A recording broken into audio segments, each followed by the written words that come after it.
Guys, I am Richa. आज मैं यहाँ पे कोई स्पीच लेकर नहीं आई हूँ। आज जैसे कि आप यहाँ पे बोर्ड पे लिखे देखे ही होंगे, सब्जेक्ट वर्ब और ऑब्जेक्ट लिखा हुआ है। आज एक्चुअली मैं यहाँ पे ग्रामर पढ़ाने आई हूँ, जो हर बच्चे सुन के एकदम चौंक जाएंगे। ग्रामर? लेकिन मैं वो ग्रामर की ग्रंथ नहीं पढ़ाऊँगी आज। मैं मतलब ग्रामर की ग्रंथ पढ़ाऊँगी ही नहीं आज, क्या कभी नहीं पढ़ाऊँगी। मैं वो ग्रामर की टॉपिक लेकर आई हूँ जो आपको डेली लाइफ में, डेली बेसिस पे आपको ज़रूरत पड़ती है। बिना वैसा ही ग्रामर, छोटा छोटा टॉपिक है ग्रामर का, वो सब टॉपिक उठाऊंगी और पढ़ाऊंगी जो आपको उसके बिना आप इंग्लिश नहीं समझ सकते, पॉसिबल ही नहीं है। तो वो छोटे छोटे टॉपिक ग्रामर की मैं लेकर आई हूँ, जिससे आप इंग्लिश समझ सकते हैं, आप लिख सकते हैं। ग्रामर, थोड़ा सा ग्रामर समझ में आए तो आप इंग्लिश लिख सकते हैं, समझ सकते हैं। तो स्टेप की, और ये कोई बच्चे के लिए ही क्लास नहीं है, ये वो माताओं के लिए भी है जो अपने बच्चे को पढ़ाना चाहते हैं एक्चुअल में, तो वो भी ये क्लास ले सकते हैं। ओके, तो अब मैं टॉपिक पे आती हूँ बिना टाइम वेस्ट किए। ओके, तो जैसे कि आप यहाँ पे देखे हैं, सब्जेक्ट है यहाँ पे, ये सब्जेक्ट, ये वर्ब और ये ऑब्जेक्ट। इसका क्या मतलब हुआ? कोई भी ऐसा हिंदी का जो वाक्य है, सेंटेंस है, वो इतना छोटा, इतना बड़ा हो, उसको आप इंग्लिश में ट्रांसलेट करने के लिए, सब्जेक्ट, वर्ब और ऑब्जेक्ट, इसी तीनों बेसिस पे आप इंग्लिश में ट्रांसलेट कर सकते हैं। यही तीनों, इसको हम ब्रह्मास्त्र कहते हैं। इसके बिना नहीं होगा। यही तीनों आपको, इतना बड़ा भी ट्रांसलेशन हिंदी में रहे ना वो सेंटेंस, तो आपको ट्रांसलेट कर सकते हैं आराम से इसी तीनों बेसिस पे। तो इसके लिए आपको समझना होगा ये सब्जेक्ट क्या होते हैं। वैसे आई नो आप लोग को समझ में आता ही होगा ये सब्जेक्ट होते क्या है, मैं फिर भी थोड़ा सा इंट्रोडक्शन दे देती हूँ। सब्जेक्ट वो होते हैं जो काम करते हैं, सब्जेक्ट वो होते हैं जो काम करते हैं। ओके, वर्ब मैं अभी एग्जांपल दूंगी, समझ में आ जाएगा। वर्ब वो होते हैं जो काम को रिप्रेजेंट करते हैं,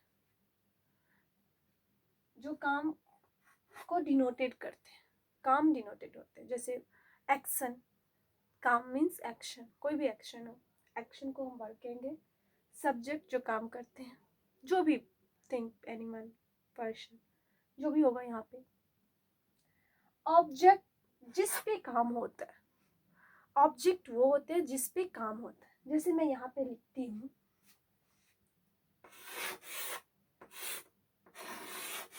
राधा आम खाती है। राधा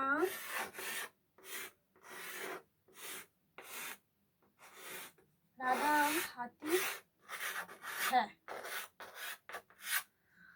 देखिए, राधा आम खाती है। यहाँ पे राधा इज अ सब्जेक्ट, काम किसने कर रहा है? राधा। खाना एक्शन है, ये क्या हो गया? वर्ब। और यहाँ पे आम, किस पे काम हो रहा है? आम पे, आम को खाया जा रहा है ना, तो यहाँ आम क्या हो जाएगा? ऑब्जेक्ट। ये सब्जेक्ट, ये है ऑब्जेक्ट। हिंदी में समझा रहे हैं, इसको इंग्लिश में कैसे लिखेंगे? Radha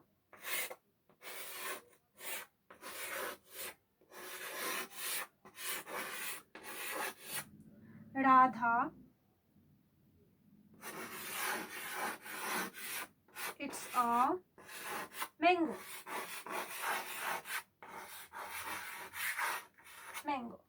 Radha it's a mango. इसमें सब्जेक्ट ये लेंगे, पहले सब्जेक्ट लिखे थे तो सब्जेक्ट, इसके बाद वर्ब, यहाँ पे ये वर्ब हो गया, इट्स मतलब खाना, और यहाँ मैंगो, मैंगो किस पे काम हो रहा है? तो मैंगो आम पे काम हो रहा है, आम को खाया जा रहा है, तो ये ऑब्जेक्ट हो गया। बस देखिए, यही तीनों, सब्जेक्ट, वर्ब और ऑब्जेक्ट, इसी तीनों पे काम हो रहा है। Subject Radha, it's verb, it verb, और मैंगो क्या हो जाएगा? ऑब्जेक्ट। इसी तीनों पे काम होगा। अब जैसे कि इसमें हम आपको एक चीज बताते हैं, एक मिनट, इसको रिमूव करते हैं फिर बताते हैं। जैसे जैसे मैं आपको यहाँ पे बताइए, यहाँ पे आप देखिए ये सब्जेक्ट वर्ब और ऑब्जेक्ट है। तो इंग्लिश में क्या होता है ना, ये सब्जेक्ट और ये ऑब्जेक्ट ये दोनों फिक्स होते हैं, चेंज होते हैं ये वर्ब। सब खेला है इंग्लिश में, जितने भी सेंटेंस को आप ट्रांसलेट करेंगे हिंदी से आप इंग्लिश, तो सब इसी का खेल है, इसी का खेल है। वर्ब चेंज होता रहता है। एक जैसे मैं आपको बता रही हूँ, राधा आम खाती है, जैसे अभी मैंने लिखी थी ना यहाँ,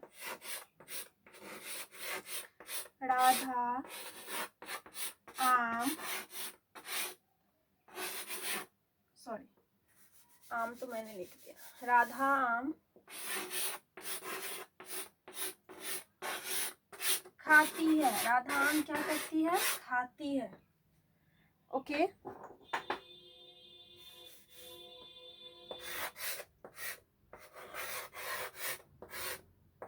राधा आम खाई, राधा आम क्या की, खाई,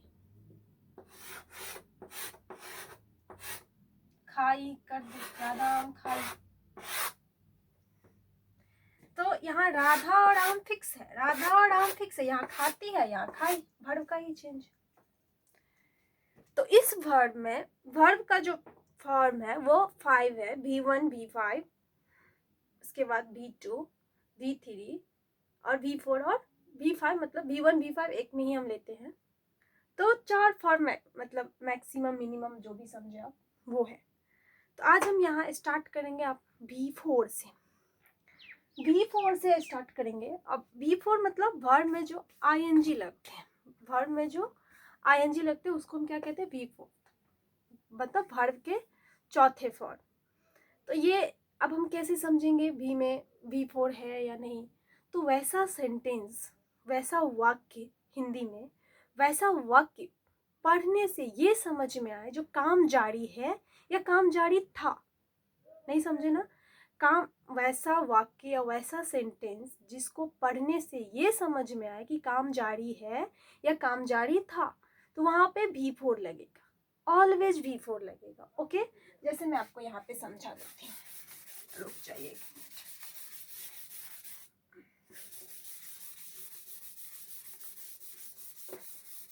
ये थोड़ा सा ये है मिटने में, मैं आपको यहाँ पे समझाऊंगी जरूर।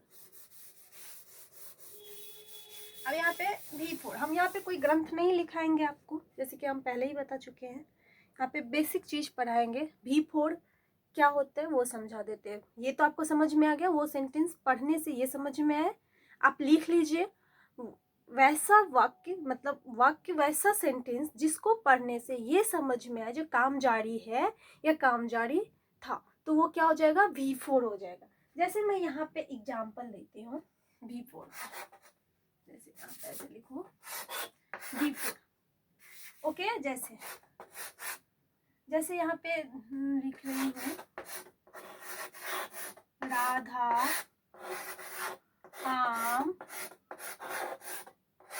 खा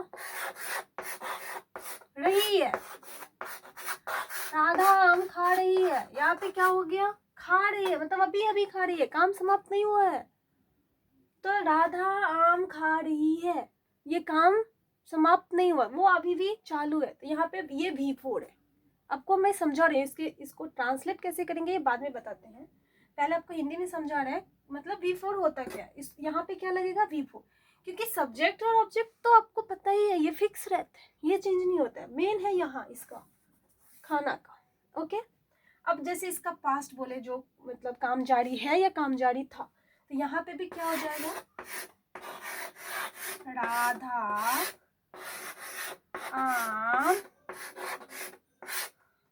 खा रही थी, खा रही थी, नीचे लगा, राधा आम खा रही थी, ये हो गया पास्ट, जारी ही भी थी, मतलब अभी अभी पास्ट में इसका खत्म हुआ, खा रही थी। ओके तो ये इसमें क्या लगेगा, V4 मतलब वर्ब के चौथे फॉर्म लगेंगे। अब इसको बनाने के लिए होता है subject plus V4 plus object. अब यहाँ सब्जेक्ट है तो हेल्पिंग वर्ब भी आएंगे, ये बात हमेशा याद रखें। यहाँ पे क्या आएंगे? Helping verb. तो हेल्पिंग वर्ब के लिए यहाँ पे जो हेल्पिंग वर्ब आएंगे, यहाँ पे मैं लिख दे रही हूँ हेल्पिंग वर्ब, ये समझ में आया आपको? ये हेल्पिंग वर्ब है। यदि काम मतलब अभी अभी चालू है प्रेजेंट में, तो वहां पे इज, आर और एम यूज होगा, इज, आर और एम, एम। और यदि काम पास्ट में थी है, तो वहां पे क्या लगेगा? वाज और वर। यहाँ पे लिख देती हूँ, समझ में आया या नहीं? देखो यहाँ पे, यदि हेल्पिंग वर्ब काम प्रेजेंट में हो, तो हेल्पिंग वर्ब में इज, आर और एम, आई के साथ जो एम लगता है। और यदि काम पास्ट में हो, पास्ट में जारी है, पास्ट में जारी था, तो वहां पे वाज और वर, WERE वर। ओके, समझ में आ गया? इसको हम यूज करेंगे हेल्पिंग वर्ब के तरह। अब ये वर्ब है, ये हेल्पिंग वर्ब भी है। ओह शिट, अच्छा सॉरी, कोई बात नहीं, ये हेल्पिंग वर्ब ही है, इसको हेल्पिंग वर्ब ही कहेंगे। ओके, अब जैसे राधा आम खा रही है, तो यहाँ पे क्या हो गया? राधा आम खा रही है ना, तो राधा, सॉरी मैं हिंदी लिख रही हूँ, इसको इंग्लिश में लिखती हूँ, हिंदी तो यहाँ लिखा हुआ ही है, तो यहाँ पे हिंदी, हाँ राधा, यहाँ क्या होगा? राधा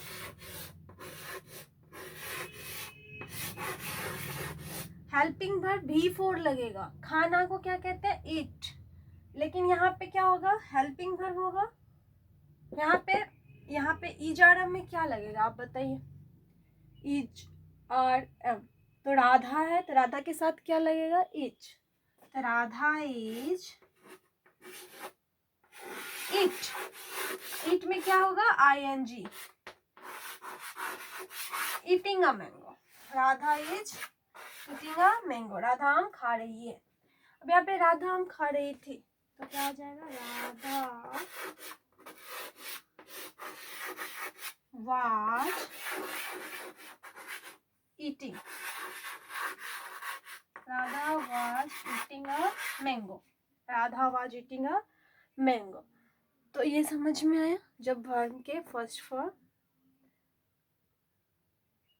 चलो इसको नोट कर लो, फिर आगे हम पढ़ाते हैं। ओके,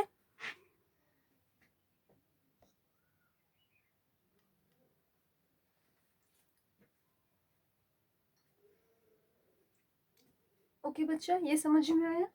V4 लेगा तो यहाँ subject plus V4 plus object. यहाँ पे ये V4 मेन वर्ब है, यहाँ पे सब्जेक्ट के साथ जो हेल्पिंग वर्ब आएगा वो इज आर एम आएगा, या फिर था थे थी रहे, तो वहाँ पे वाज और वर लगेगा। जैसे मैं खा रही थी, सीता गाना गा रही थी, राम पटना जा रहा था, तो यहाँ पे वाज वेयर लगेगा।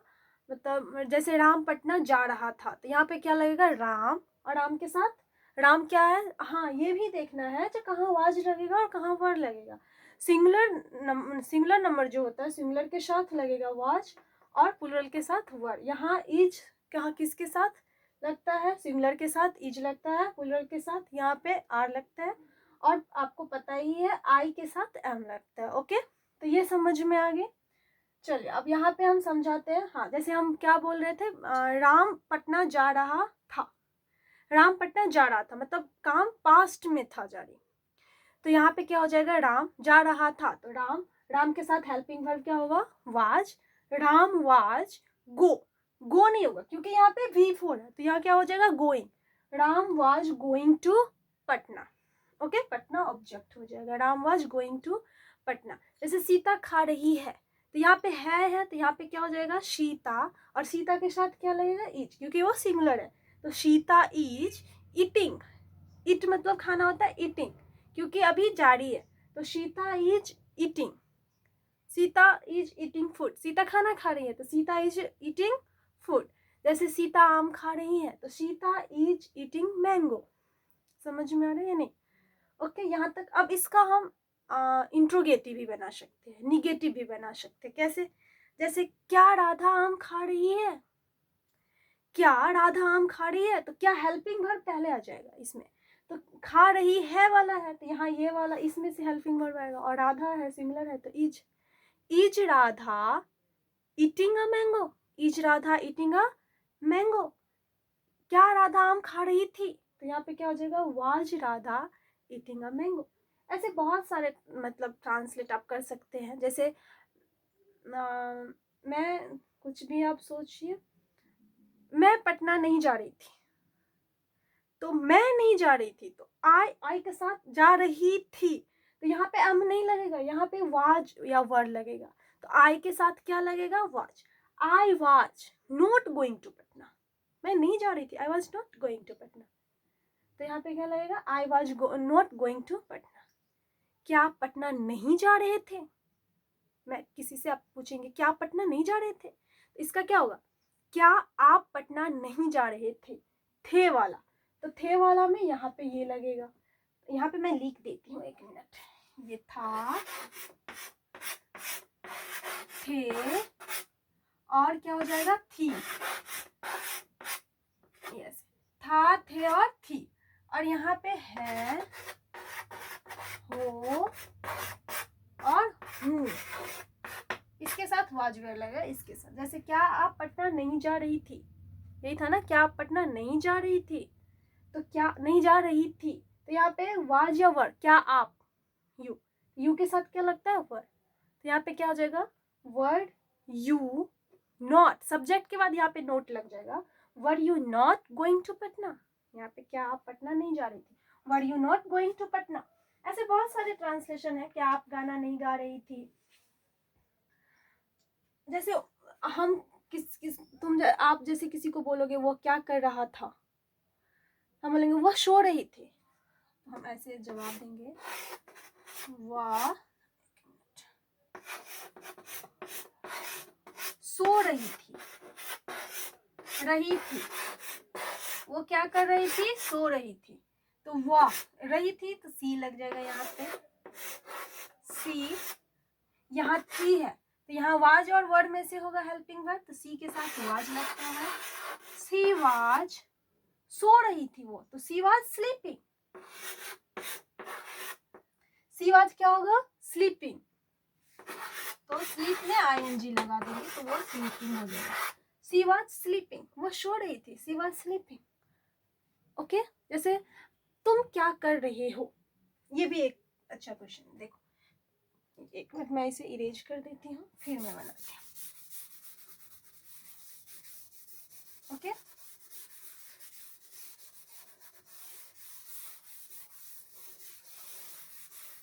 तो क्या कर रहे हो, ओके गाइस।